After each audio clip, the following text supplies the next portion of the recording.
Good afternoon, everyone. Ordinarily, you would see Mark McGill on the screen, but today it is me, JC Wesolowski, Experience and Communications Manager here at the Chamber. We are in for a wonderful presentation today, given by John Kerr. John is the owner and lead audio engineer at Wayfair Recording Co. And today he is going to be presenting on the topic Start Here, launching a podcast for your business. And this is our recurring Solutions for Success virtual seminar series sponsored by Sim Financial Advisors. Also here today with me is Evan Stark. Evan here he's a financial advisor and partner over at Sim. So I will let Evan say a few words. Thank you. Thank you, JC. Yeah, we're glad to be here, glad to partner with the Chamber on bringing excellent content from local Chamber partners to everybody. Whether you're able to join the call today or you fire off the recording to your people afterwards, there's always really cool things to learn about the awesome things this community is doing. Northern Indiana is a unique community business-wise. It's always been fascinating to me, not being from here originally, how many awesome companies there are and innovative people. So this is a great opportunity to learn more. Sim Financial Advisors is a 50-year-old independent investment advisory firm. We're in the top 100 firms in the country. We manage about $5 billion on a discretionary basis and have a team of 90 employees or so. And we are growing. So if you have financial questions, estate questions, tax questions, anything that touches the financial world, chances are we have somebody on our team that knows a lot about that, and we're happy to help this community and glad to partner with the Chamber. So thank you. Thank you so much, Evan, and thank you for your partnership. So now just a few notes here pertaining to the Chamber. I'll share these again at the end before I let John get started. Just a few upcoming events that we have for the remainder of August. We have a partner event with Ivy Tech on August 13th. It's a business and education, navigating change and co-creating talent sort of breakfast learning seminar. It's going to go over the changes happening in K-12 and post-secondary education. So you can sign up for that on our office or on our website. And then other than that, we have a coffee and conversations with Tech Tyler MSP on August 20th. So I will go ahead and let John now share his screen and then he will get started. Thank you.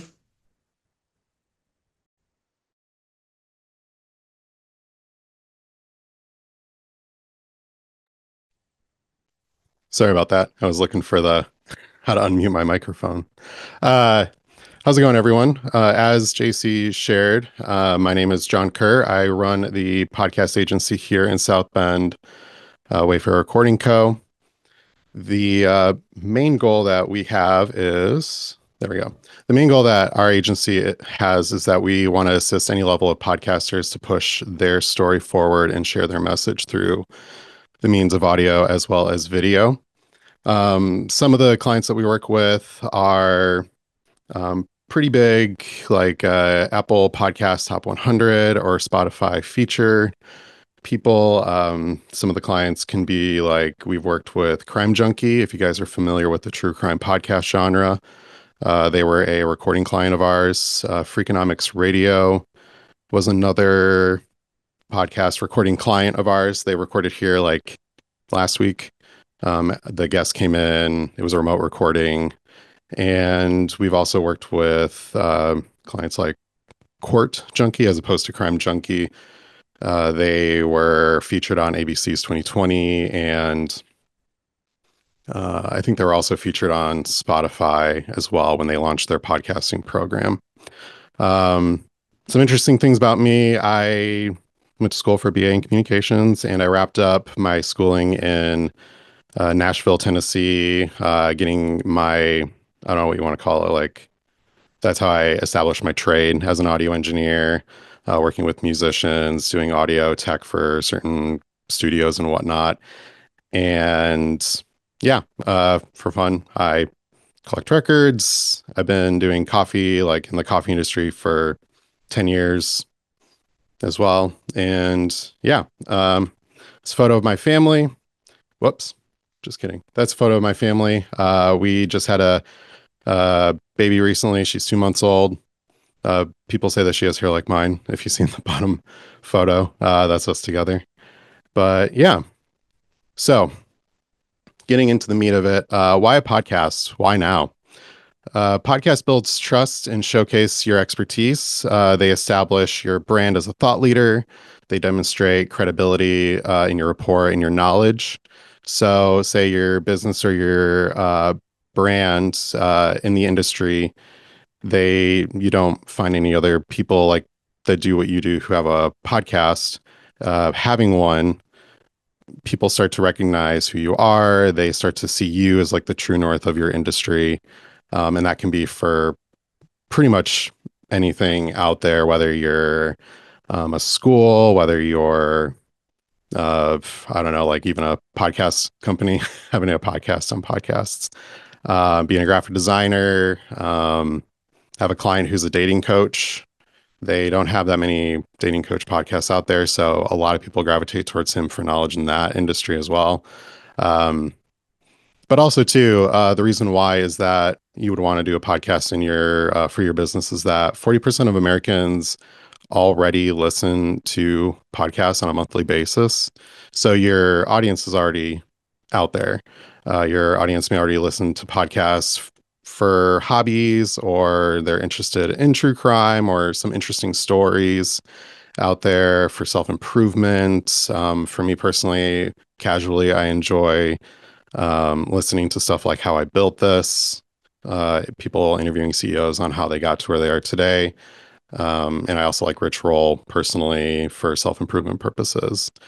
So really just hearing that stat, you want to ask like, how can you capitalize on those people? Those could be potentially untapped clientele or connections. So lastly, the podcasting is great for long form storytelling and brand loyalty. You're inviting your target audience in on who you are and also connecting with them, giving them behind the scenes look, building more and more of a relationship, potentially parasocially, until they want to actually say like, oh, this team is really cool. I want to reach out and connect with them. And also too, you're giving them a face to that brand. Particularly, you're kind of giving them a face of like, oh, this business or this company is like this person who's speaking on the company's behalf.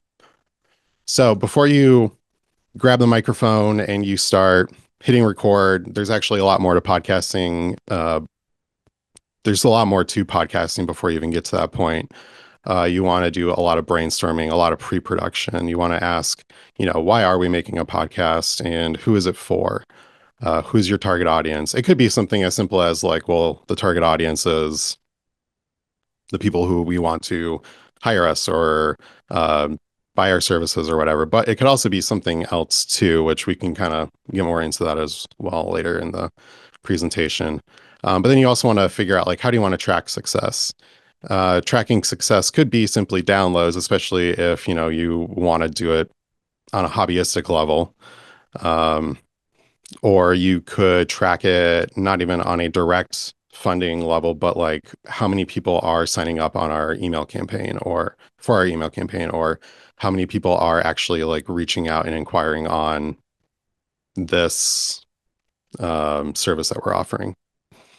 So that kind of leads into just general goals for the podcast as well that you're establishing. It can be brand awareness, getting your name out there, not just like, being a person attending, I don't know, Chamber of Commerce events, but also just having your brand out there, people recognizing the name just through the podcast itself.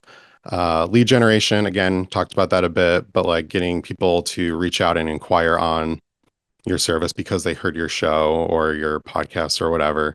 It's a good networking opportunity, especially if you do interview-based podcasts, and then also funneling, the funnel strategy. So going back to the client that that is a dating coach, he uses the podcast as he offers free knowledge. Uh, but at the very end of it, the call to action is like, if you like anything that you heard or you want to hear more or talk to me further about your own specific thing, feel free to reach out and check out our dating coach program. Yeah, dating coach program. So after you do a little bit more brainstorming, you're kind of putting more of a face on the show by giving it like a clear title, like what's a good catchy title for the show. Some people like to do like, business name podcast. My agency's podcast does that. Just I couldn't think of anything creative or I don't know. Uh, the tagline is another good thing to add to it in the show's description. These three components kind of give you a clear identity and helps emphasize the first impressions that you want to give your listeners or your potential listeners who you are before they even click play. You're showing the brand on the album art or the podcast artwork. You're showing them the name, what it's about. All these things are really important to help gravitate them to click the play button and check out your show. You also want to tight focus. You want to speak directly to your audience. A consistent purpose gives the listener a consistent reason to come back, and you're also inviting them into your space. So you want to be sure not to necessarily ignore them.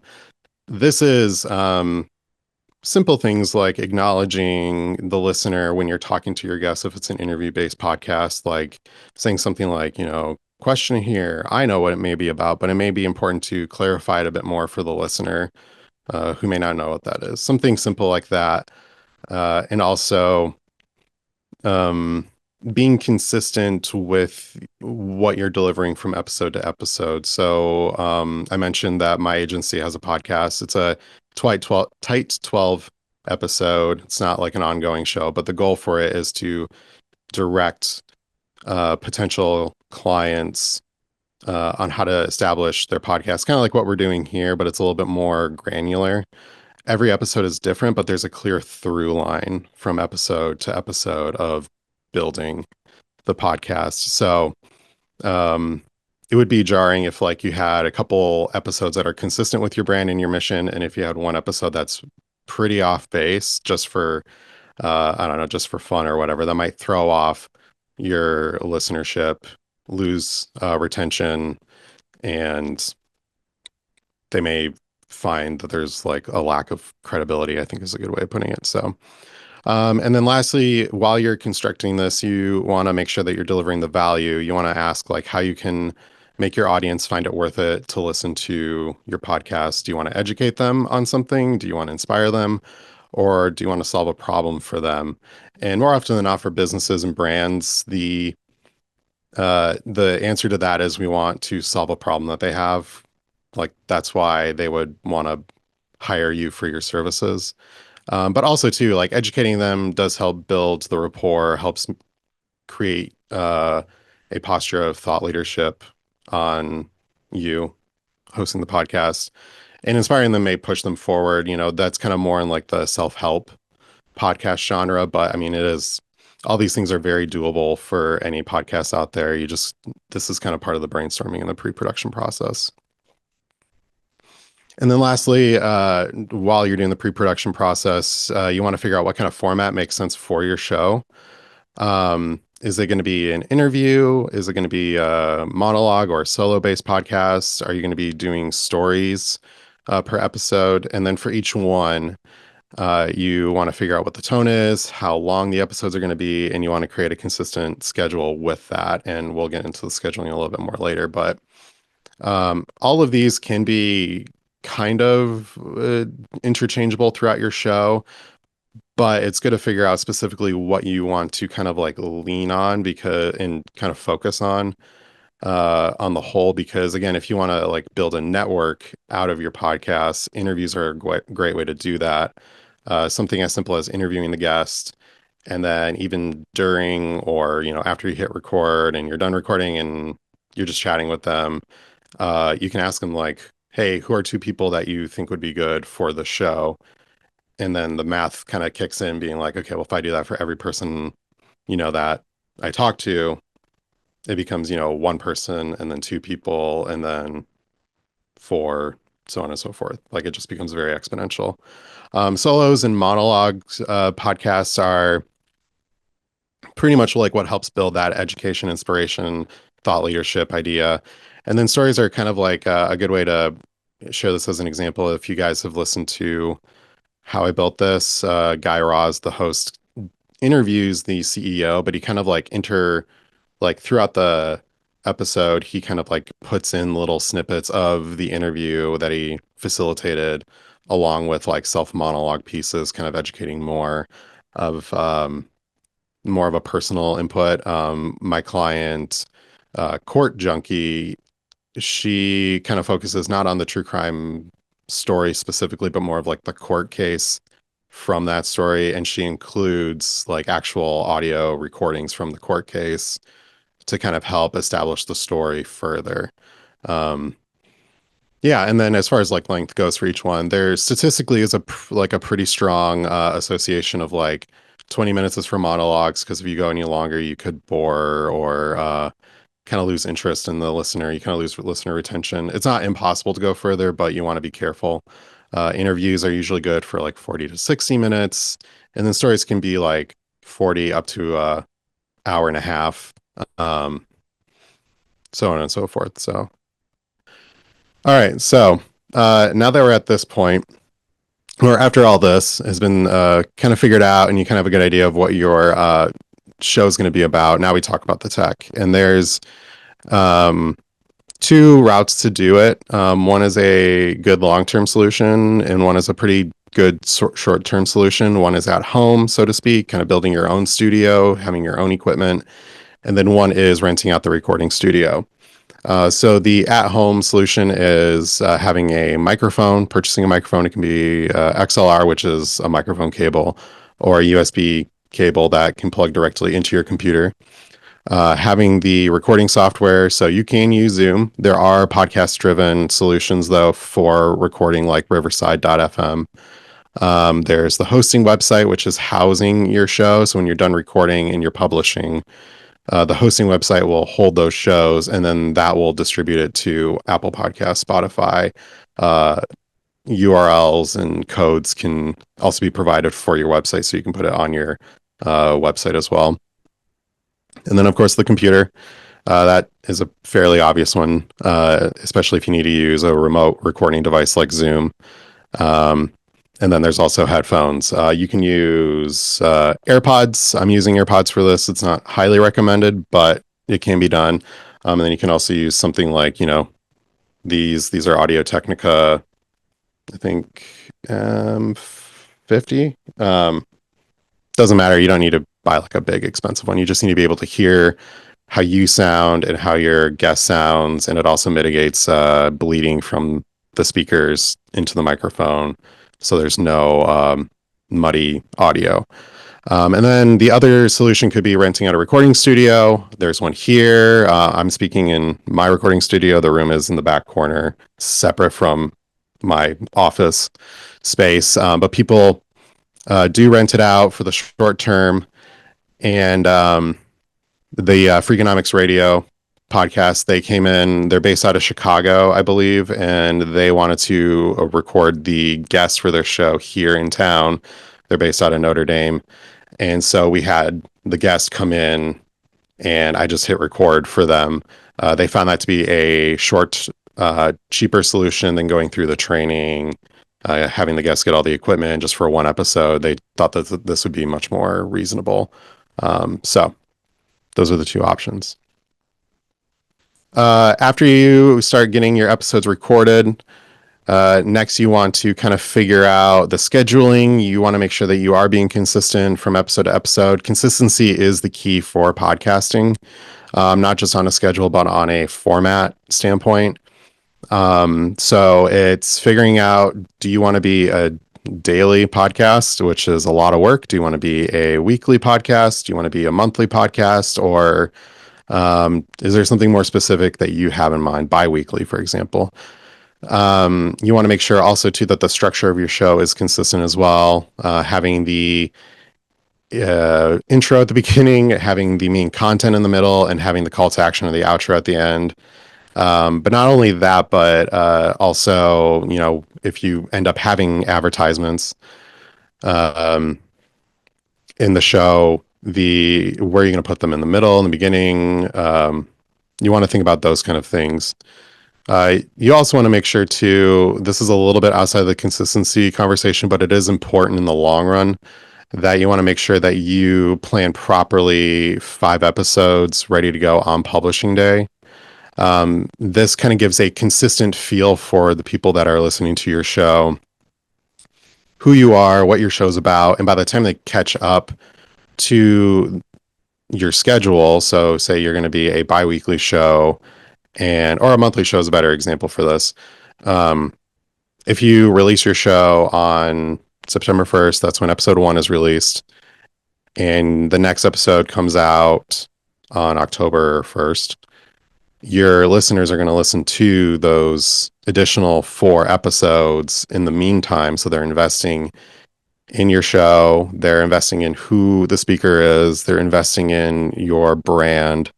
And by the time the technically 6th episode is out, October 1st is here, they're like ready to go. So if you didn't do that and you did a monthly episode and you did episode 1 on September 1st and episode 2 on October 1st, they probably forgot about you. They probably don't think that you're going to show up maybe, and you want to prove to them that you are worth checking out.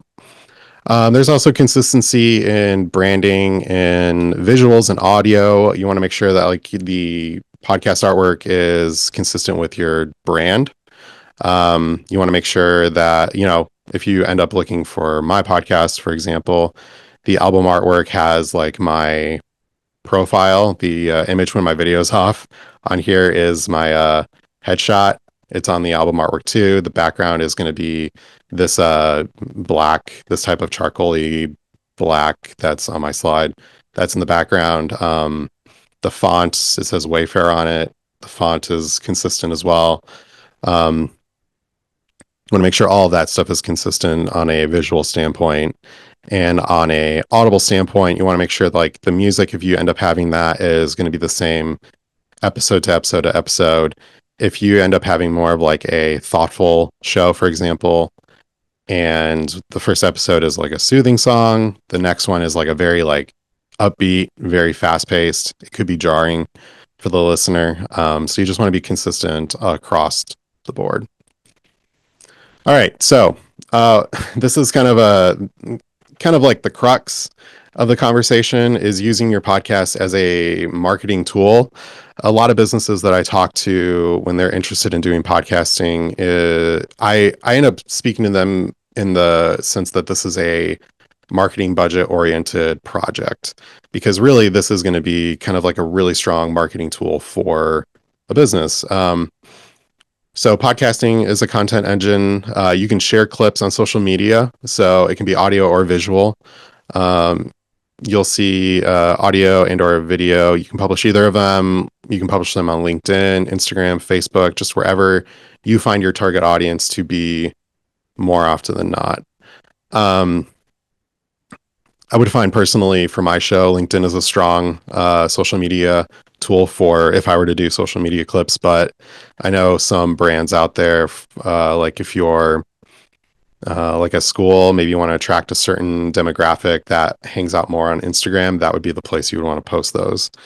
And then you can also turn your episodes into a blog or into email campaign. So you can take the transcripts from the episode that you created, and you can then generate it into those blogs and emails and so on and so forth. So it becomes a text-based marketing tool. And then also with your show too, you can leverage your guests. If you end up doing more like interview-based shows, you can do cross-promotion with them. So the episode that your guest is on, you would want to share it with them. Say like, hey, thanks for being on the show. I would really appreciate it if you publish this on and share it with your particular audience. And so your reach just becomes much, much larger. Yeah, an example of this that I would tend to think of when I talk about the marketing angle of it is kind of like, if you release the show, an episode on September 1st, you can use social media clips. Like if you create 3, you could take the first one as a teaser and release it like on August 30th and kind of hype up the episode that's coming out. And then you can use the other 2 between the episode releases, so the current one and the next one, to kind of keep the conversation moving for that episode. And then all the while, so that kind of not only like just is there to keep it going, but it also, someone could find those social clips and be like, oh, this seems interesting. And then they kind of rummage around for the show. They find it, they click it, they watch it, and they're like, okay, I'm invested in this. And then same goes for that one episode. All the while, you can generate the transcript and be like, hey, this is something that I've learned from this conversation. If you like what you've read on this email, link is at the bottom of the email to check out the actual full episode and hear everything that we had to say. And again, they click the link, they can go to the YouTube video that is published on, or on your website if you choose to publish these on your website. And if you do, that becomes a new visit on your website who could potentially want to hire you. There's like a ton of other examples that you could think of, but I feel like that's like kind of the crux of how this could be a marketing tool. And then lastly, before we wrap up, what's the ROI on this? This is usually the question that we kind of end on when I discuss things with clients. What's the ROI?